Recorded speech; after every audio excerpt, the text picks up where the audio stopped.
नमस्कार नन्हे दोस्तों, कैसे हो। देखो, आज सोने से पहले तुम लोगों को एक नई सी कहानी सुनाने के लिए आ गई हूँ मैं।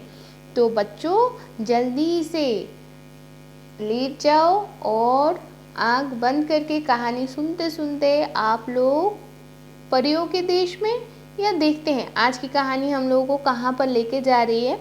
तो रूप कथाओं के देश में हम चले जाएंगे, है ना। तो बच्चों, अच्छे से सुंदर से लेट जाओ और आँख बंद करके कहानी सुनो। तो बच्चों, आज जिस किताब से मैं ये कहानी पढ़ने वाली हूँ उस किताब की नाम है राज्य रूपकथा और लेखक हैं Shri शौरींद्र Mohan Mukhopadhyay.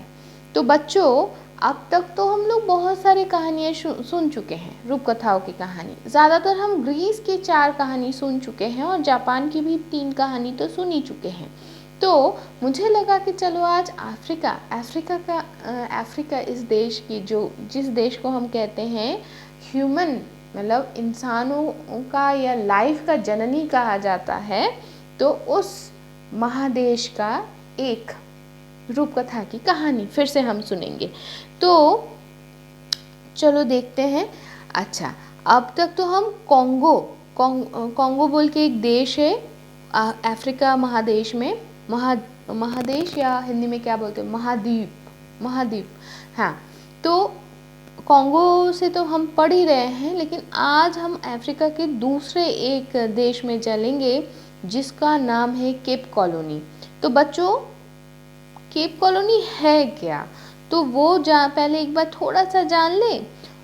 The Cape Colony, also known as the Cape of Good Hope, was a British colony in present day South Africa, named after the Cape of Good Hope। और ये जो मैप में जो लाल रंग से दिखाया गया है, ये वाला पोर्शन में है, और ये वाला पोर्शन आज 3 देशों के अधीन है। ये 3 देश कौन कौन से हैं? नामीबिया, साउथ अफ्रीका और लेसोथो। और ये एक बहुत बड़ा जगह है जिसका साइज, मतलब एरिया है 5,69,020 स्क्वायर किलोमीटर। और इसमें जो लोग रहते हैं, पॉपुलेशन देखो, करंट पॉपुलेशन नहीं है, तो चलो हम लोग वहाँ पर नहीं जाते हैं, हम लोग सीधे सीधे कहानी में चले जाते हैं, है ना। तो हम जान लिए केप कॉलोनी कहाँ पर है। दक्षिण अफ्रीका के कुछ देशों के अंतर्गत है। केप कॉलोनी एक पुराना, जब ब्रिटिशर्स के या डच कॉलोनाइजेशन हुआ था, तो जिस अंचल या जिस प्रदेश को कहा जाता था, उसके वहाँ का हम आज रूपकथा की कहानी सुनेंगे। तो आज हमारे जो कहानी है उसके लिए हमें चले जाना होगा 161 पेज में। अच्छा, हम कहानी में घुसने से पहले एक थोड़ा सा, मतलब इसका एक हिंट मैं दे दूं बच्चों। लेखक ने ये हम लोगों को बताया है कि ये जो कहानियाँ आज हम सुनने जा रहे हैं, हम जो कहानियाँ आज सुनने जा रहे हैं बच्चों, ये 2000 साल पुरानी कहानी है। युगों से ये जो कहानियाँ हैं, आज भी वहाँ के हर शाम को बड़े बूढ़े, नर नारी, सारे लोग शाम को अपना काम ख़त्म करने के बाद ऐसे ही कहानियाँ अपने बच्चों को बोलते हैं और बच्चे भी अपने बड़े बूढ़ों से सुनते हैं। तो आज हम बहुत पुरानी कहानियाँ सुनने जा रहे हैं, और आज की जो कहानी है उसका नाम है, उस कहानी की नाम है चार माथा राक्षस, मतलब चार सर वाले राक्षस। ठीक है, तो चलो हम राक्षस की कहानी, सर वाले राक्षस की कहानी सुनते हैं। तो शुरू करें। एक आदमी के 2 बेटियां थीं। ये दोनों ही बेटियां बड़े थे। अब उन लोगों की तो शादी करवानी है, तो 2 लड़कियों की पिता एक दिन नदी को पार करके उस पार जो गांव है वहाँ पर चले, वो दूल्हे ढूंढने के लिए। अब नदी को पार करते ही वो जब उस गांव में आ गए, तो उस गांव के लोग उनको पूरा पकड़ लिए और पकड़ के बोले, अरे अरे, आप उस गांव के इंसान हो ना, है ना, तो बोलो बोलो अपने गांव का खबर बताओ। तो बंदे ने बोला, अरे हमारे गांव में कोई खबर नहीं है, तो इसलिए आपके गांव की खबर सुनने के लिए हम आए हैं। तो जहाँ तक ये सुने कि भाई सुनने के लिए हम आए हैं, तो इस गांव के लोग उनको बोले कि पता है हमारे गांव के जो मुखिया है, उनके मुखिया के लिए हम लोग लड़की ढूंढ रहे हैं। तो जहाँ तक ये खबर सुने, वो पिता जल्दी जल्दी से ढूंढते हुए, वो तो एकदम फटाक से एकदम जल्दी जल्दी नदी पार करके अपने गांव पे वापस आ गए। और वापस आके ही वो अपने दोनों बेटी को बुला के बोले, अरे भाई उस गांव के नदी के उस पार में जो गांव है, वहाँ की जो मुखिया है उनके लिए दुल्हन वो लोग ढूंढ रहे हैं, तो तुम दोनों में से कौन शादी करना चाहते हो। तो बड़ी बेटी बोली, मैं बड़ी हूँ तो मेरी पहले शादी होना लाजमी है, तो भाई मैं पहले शादी करूँगी, उसके बाद छोटी फिर शादी करेगी। तो ये सुनने के बाद तो ठीक है भाई। तो फिर पिता ने बोला ठीक है, तब मैं अपने आस पड़ोस के जो पड़ोसियाँ हैं, जो हमारे आत्मीय भाई बंधु हैं, दोस्त लोग हैं और रिश्तेदार हैं, उन सबको मैं खबर देती हूँ। तो कन्या के साथ भी जाता है ना, दुल्हन भी जाएगी वहाँ पर, तो मतलब कन्या यात्री होके जाएंगी। तो जहाँ तक ये सुने, पिताजी सबको बुला लिए और बेटी को बोली, बड़ी बेटी को, कि तुम सज धज के तैयार हो जाओ। तो अब तैयार होने के बाद बेटी तो तैयार होकर इंतज़ार करने लगी। थोड़ी देर में पिता भी वापस आ गए और वापस आके कन्या को बोलने लगी कि देख बेटा, तेरे साथ हम सारे लोग चल रहे हैं। तो बड़ी बेटी बहुत तैश में आके बोले, हैं शादी तो मैं करूँगी, तो इतने सारे लोगों को वहाँ पर जाने की क्या ज़रूरत है। तो पिताजी बोले कि बेटा ये रीत है, नहीं तो लोग सोचेंगे अरे कहाँ से आ गया, कौन सी भिखारी घर की है ये छोरी, कि इसके साथ उसके माँ पिता या सगे संबंधी भी लोग भी कोई नहीं है, दोस्त लोग भी कोई नहीं है, ये कैसे घर की है।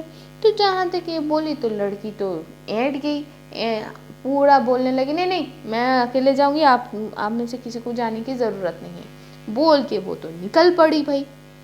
तो अब ठीक है, अब लड़की जब जिद पकड़ ली तो अब पिता भी और क्या करें, बोले ठीक है बेटा जाओ। तो वो नदी के किनारे जाने के लिए तैयार हो गई और थोड़ी दूर आने के बाद ही पहले एक चूहे से उसकी मुलाकात हुई। चूहे ने पूछा, अरे कहाँ चल रहे हो, ओ छोरी कहाँ चल रहे हो, बोलो ना। तो लड़की तो अपना दांत निकाल के बहुत गुस्से में बोली, मैं जहाँ पर भी जाऊँ तुझे क्या है। तो बोले, अरे चूहे ने बोला, अरे बोलो ना, बोलने से क्या जाएगा और तुम गुस्सा क्यों हो रहे हो। तो बड़ी बेटी बोली, मैं जा रही हूँ नदी के उस पार, उस गांव में जो सरदार है ना, उसको शादी करने जा रही हूँ मैं। तो चूहे ने बोला, अच्छा तो मुझे तुम अपने साथ लोगे क्या, तुझे क्यों। वो तो एकदम आग बबूला होके बोले, हाँ कहाँ का कौन सा एक छोटी सी चुईया, और तुझे मैं क्यों लेके जाऊँ, नहीं तुझे मेरे साथ जाने की कोई ज़रूरत नहीं है। तो चूहिया बेचारी वो तो डांट फटकार सुन के वो जल्दी से वहाँ से कट लिया, वो जल्दी से वहाँ से भाग गई। अब और थोड़ी दूर आते आते उसके साथ एक मेंढक की मुलाकात हो गई। मेंढक बोले, ओ लड़की कहाँ जा रहे हो इतने जल्दी जल्दी। अब बड़ी बेटी तो गुस्से में आ गई, वो कही, फुदकने वाला मेंढक, मैं कहाँ जा रही हूँ, तुझे क्यों बोलूँ रे। तो मेंढक ने बोला, हाँ मैं जानता हूँ, इसलिए पूछ भी नहीं रहा हूँ। उस पार जो गांव है वहाँ के मुखिया को आप शादी करने जा रहे हो ना, तो तुम अकेले क्यों जा रहे हो भाई, वो दूसरा गांव है, तो दूसरे गांव में ऐसे अकेले नहीं जाना चाहिए, तुम मुझे अपने साथ लो, नहीं तो कहाँ पर जाते हुए कहाँ पहुँच जाओगे, है ना। तो लड़की ने बहुत ही गुस्से में आके बोली, रुक जा भाई, तू जिस बिल से आया है उसी बिल में घुस जा, ठीक है, और मुझे उपदेश मत दे, बहुत ज़्यादा स्पर्धा नहीं दिखा दे रहे हो। ये बोल के बड़ी बेटी तो चलने लगी। ये देखो ये बड़ी बेटी और वो मेंढक के साथ बात कर रही है। तो ऐसे ही वो चलते चलते चलते चलते रास्ता तो और ख़त्म नहीं होता, उसको रास्ता तो ख़त्म नहीं होता है, उसको बहुत ज़्यादा प्यास लग गई, भूख भी लग गई। तो वो जो पोटली बांध के चली थी उससे वो खाना निकाल के खाने लग गई। तो ऐसे ही एक क्या बोलूँ, ऐसे ही एक राखाल, ऐसे ही एक राखाल राखाल बोले तो चरावा, जो बच्चे गाय भैंस चराते हैं ना, ऐसे ही एक बच्चे ने सामने आके उसके सामने कहने लग गए, उसके सामने कहने लगी, अरे अरे दीदी दीदी मुझे भी बहुत ज़्यादा प्यास लग गई है, मुझे थोड़ा सा पानी दे दो ना। तो लड़की तो आग बबूला होके कहने लगी, हैं मैं तेरे लिए पानी ढो के लाई हूँ क्या, है भाग यहाँ से, तुझे नहीं पानी मिलेगा। तो बोले अच्छा ठीक है। तो और फिर से ये भी कहने लग गई बड़ी लड़की, मैं तेरी दीदी वीदी कुछ नहीं हूँ। तो अब बच्चे ने तो ये बोला था, फिर उसने बोला अच्छा ठीक है, आप अगर मेरी दीदी नहीं बनना चाहते हो ठीक है, लेकिन हम लोग तो एक ही गांव के हैं ना, तो इसीलिए मैं थोड़ा सा आपसे वो पानी मांग रहा था। तो उसने तो उसमें भी फटकार दिया। तो वो चरावा जो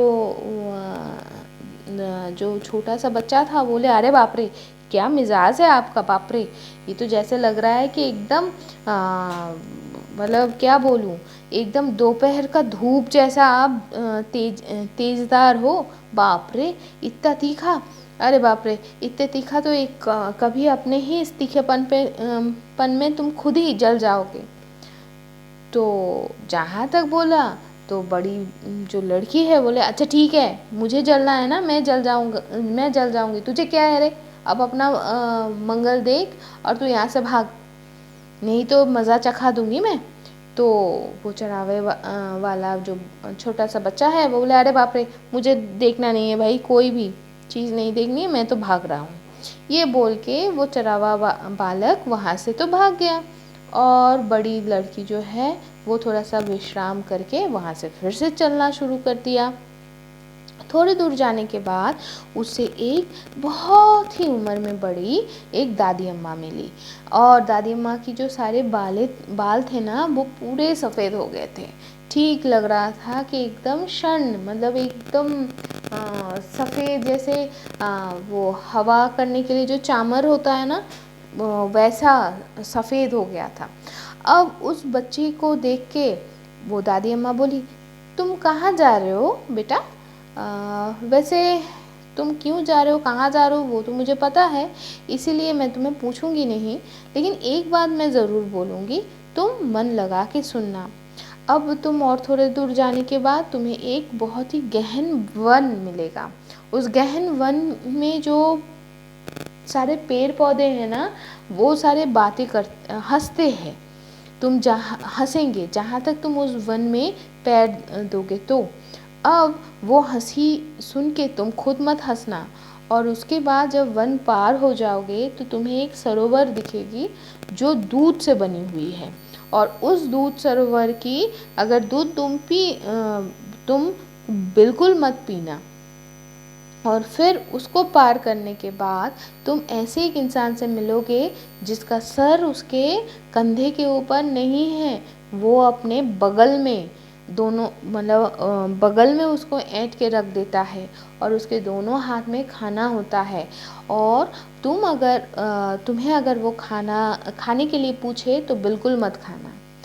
तो अब बड़ी लड़की सारे कुछ सुने और उसके बाद बोले, अरे जा जा बूढ़ी औरत, ये क्या कर रही है, मुझे क्यों उपदेश दे रही है, जा यहाँ से भाग। तो बुढ़ी दादी माँ बोली कि ठीक है, अच्छी बात बोली, सुनना है तो सुनो, नहीं तो दुख तो तुम्हें ही मिलेगा, तुम्हें ही मिलेगी। ये बात सुन के हमें तो मतलब ये बात सुनने के बाद पता नहीं चला कि वो लड़की बड़ी बेटी सुनी भी थी या नहीं, लेकिन वो तो बहुत जल्दी फिर से आगे सामने आ गया। अब जाते जाते वही वन आया जिस वन में पैर दे छूने के साथ साथ ही सारे पेड़ पौधे हंसने लग गए। और ये सुन के वो जो बड़ी बेटी है उसको बहुत मज़ा आया, वो भी हंसती। फिर उसने दूध सरोवर से दूध भी पी और वो बगल में मुंडी वाले इंसान से वो खाना भी खा लिए, क्योंकि बहुत स्वादिष्ट खाना था। अब इसके बाद थोड़ी देर बाद उसने क्या किया, नदी को पार करके उस पार पहुंच गई। और वहाँ पर वो क्या देख रही है कि एक लड़की कलश लेके आई है और पानी भर के लेके जा रही है नदी से। तो उस बड़ी लड़की को देखकर अब ये जो लड़की है ये बोली, मुझे तो लग रहा है कि आप दूसरे गांव से आए हो, लेकिन यहाँ पर आप जाओगे कहाँ, किसके पास जाओगे? तो ये जो बड़ी बेटी है, बड़ी बेटी जिसकी नाम अभी तक हम लोगों ने नहीं सुना था, उसकी नाम है मुंजी काजी। तो मुंजी काजी तो बहुत गुस्से में आके बहुत तीखे मिजाज में बोली, तुम कौन हो? तुम मेरे पुश्तैनी तौर पे मेरे सगे संबंधी हो क्या, जो तुम्हें सब कुछ बोलना पड़ेगा? ऐसी बात सुन के अब ये जिस लड़की के साथ बात कर रही थी ना मुंजी कांजी, ये सही में वो सरदार की ही बहन थी। तो अब सरदार की जो बहन है उसने सोचा, अरे यार बहुत दूर से आई है, इसलिए शायद धूप में आई है, धूप में चल के इसलिए शायद गुस्सा हो गई है, तो वो कुछ उसको कुछ वो बुरा नहीं माना। अब सरदार की जो बहन है उसने वो बोली, अच्छा आप जहाँ पर भी जाओ वो जो छाँव पेड़ पौधों से छाँव हो चुका है जो रास्ता है, आप उससे जाना, ठीक है? नहीं तो आपको बहुत ही मुसीबत का सामना करना पड़ेगा। अब जो बड़ी लड़की है वो कुछ सुना नहीं, वो तो किसी की बात सुनती नहीं थी, वो सीधा सपाट जो रास्ता है उसी में चल पड़ा। और चलने के बाद ही वो ऐसे जगह पहुंच गया जहाँ पर देखा कि वो उसके सरदार के घर के सामने आके खड़ी हो गई। अब वहाँ पर बाकी जो गांव के लोग हैं वो सारे आके देखने लगे और देख के उनको सारे लोग पूछने लगे, तुम कहाँ जाओगी, किसके पास जाओगी? तो वो लड़की बोलने लगी बहुत तेज में मुंजी कांजी कि भाई मैं उस पार के गांव से आई हूँ और इस गांव के जो सरदार है उसको मैं शादी करने के लिए आई हूँ। तो सारे लोग बोले, हैं ऐसा है क्या? तो तुम अकेले क्यों आई हो? तुम्हारे घर बार नहीं है, कोई बाप नहीं है, सगे संबंधी कोई नहीं है, ऐसे कोई भिखारियों की तरह अकेले अकेले आ जाता है क्या? तो बड़ी लड़की बोली, क्यों आने की ज़रूरत थी क्या? तो वो लोग तो शादी नहीं करेंगे, तो वो लोग क्यों आएंगे? तो ठीक है भाई, अब मुझे बताओ कि कब सरदार के साथ मेरी मुलाकात हो पाएगी? तो वो लोग बोले, सरदार तो अभी घर पे नहीं है, वो तो बाहर गए हैं, अब काम करने के बाद वो शाम को वापस आएंगे। तो तुम एक काम कर लो, तब तक तुम वो रसोई घर में जाओ, वहाँ पर जाके सरदार के लिए चूल्हा चौका कर लो, और फिर शाम को जब वो घर वापस आएंगे तब अगर तुम्हारे हाथ से बना हुआ खाना खा के वो अगर खुश हो जाते तो वो तुमसे शादी कर लेंगे। तो तब सारे लोग उसको एक बोरी गेहूँ दे दी और बोले कि इस गेहूँ को पीस के आटा बना के उससे तुम रोटी बनाना सरदार के लिए। तो लड़की ने तो बनाया वैसे, लेकिन आटा जो पीसा उसका दाना बहुत मोटे मोटे थे, बहुत ही बड़े बड़े थे, और उस आटे से ही उसने रोटी बना ली। अब उसके बाद जब शाम हुआ तो उसको लगा कि आंधी तूफान आ गया, लेकिन सही मायने में वो आवाज़ जो था ना वो सरदार की वापसी की थी। और सरदार जब वापस आ गए फिर उसको देख के हमारी ये जो मुंजी कांजी थी ना वो डर गई। क्यों? क्योंकि वो एक सांप थे, बहुत बड़ा सांप जिसके 4 मुंडियाँ थी। तो भाई 4 मुंडे वाले सर वाले वो जो सांप है उसके दोनों आंखें जैसे सूरज और चंदा की तरह चमक रहे, नहीं उसके जो थोड़ा सा मैं गलत बोलती, तो उसके जो 4 मुंडियाँ थी ना उन 4 मुंडियों के ऊपर मतलब सर के ऊपर मणि थी, जो मणियाँ थे 4 मणि, और वो 4 मणि जैसे सूरज चंदा की तरह चमक रहे थे। और फिर उनकी जो आंखें थे 2-2 आंखें, 4 सर पे 2 2 2 दूनी 8 8 जो आँखें थे वो सारे आग की तरह जल रहे थे। तो ये देखे तो सच में वो डर गई। और इधर सरदार बोले खाना लाओ, भूख लगा है, खाना तैयार है ना। तो लड़की ने बोली हाँ तैयार है, बोल के वो वही रोटियों का गुच्छा दे दी।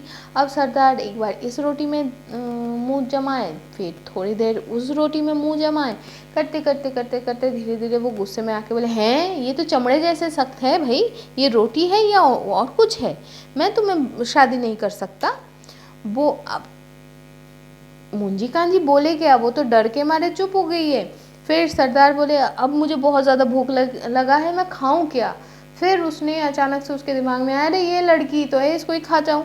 तो ये बोल के उसको खा गए। अब ये खबर जो है ये धीरे धीरे नदी के उस पार और मुंजी कांजी का पिताजी और उसकी बहन के पास पहुंच गया। अब फिर पिताजी अपने छोटी बेटी को बोले कि तुम क्या शादी करना चाहोगे। तो छोटी बेटी बोली हाँ। अब फिर पिताजी ने अपने सारे सगे संबंधियों, दोस्त और आस पड़ोस के सारे पड़ोसियों को समेट ली और लेके अपने बच्चों के साथ वो चलने लग गए। मतलब जितने लोग आए थे तब, क्योंकि एक बात तो उन्होंने पहले बुलाया था, फिर तब तो उसको उन लोगों को वापस भेजना पड़ा था। तो भाई कन्या यात्रियों को लेके वो छोटी बेटी अपने पिताजी के साथ चल पड़ी। अब चलते चलते पहले तो वही चूहे के साथ उसकी मुलाकात हुई। अब चूहा जहाँ तक आग्रह किया तो छोटी बेटी मुंजी नियाना, तो छोटी बेटी क्या की, बोली कि हाँ मुझे तो रास्ता पता नहीं है, तो तुम चलो हमारे साथ, बोल के वो चूहिया को अपने साथ ले ली।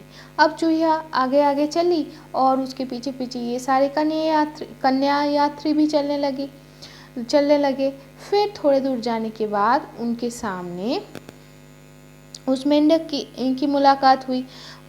मेंढक को भी वो साथ ले ली। उसके बाद उनके साथ वो दादी अम्मा की मुलाकात हुई। अब दादी अम्मा बोली कि मुझे समझ में आ गया, तुम नदी के उस पार उस गांव में जा रहे हो। उस गांव के जो सरदार है, बोले तो मुखिया है, उससे शादी रचाने के लिए। तो बुरी मतलब दादी अम्मा बोली अच्छा सुनो, मैं तुम्हें रास्ता बता दूं, नहीं तो तुम लोग ना मुसीबत में आ जाओगे।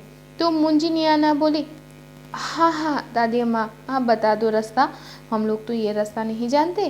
तो दादी अम्मा बोली सीधे जाओगे और देखोगे इस ये रास्ता जहाँ पर ख़त्म हो रही है वहाँ पर ये तीनों दिशाओं में टूट गया है। मतलब 3 रास्ते इसी रास्ते से शुरू हो रहा है। जहाँ पर ये 3 रास्ता शुरू हो रही है, तो सीधे वाले और दाहिने वाले जो रास्ता है उसको छोड़ के जो बाएं तरफ है, जो एकदम सिकुड़ी सी गलियारी तरीके का दिखने को है, वो वाले रास्ते से तुम जाना सीधे सीधे, मतलब बाएं तरफ के रास्ते से, ठीक है। अब उन्होंने फिर से पूरा का पूरा बता दिया कि कैसे कैसे जाना है, जो मुंजी कांजी को भी बताई थी वो। तो अब छोटी लड़की बोली हाँ हाँ हम बाएं मतलब बाएं तरफ की ही रास्ते से हम चलेंगे, वो चाहे जितना भी छोटा हो। तो वो लोग चले। अब चलते चलते वो लोग तेमा था, मतलब 3 रास्ते के बीचों बीच में आ गए।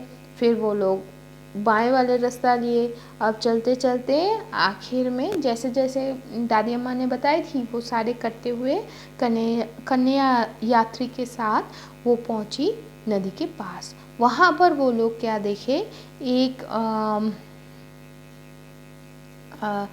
ड्वार्फ का हिंदी मुझे ठीक से नहीं मालूम, हम लोग कहते हैं बामोन।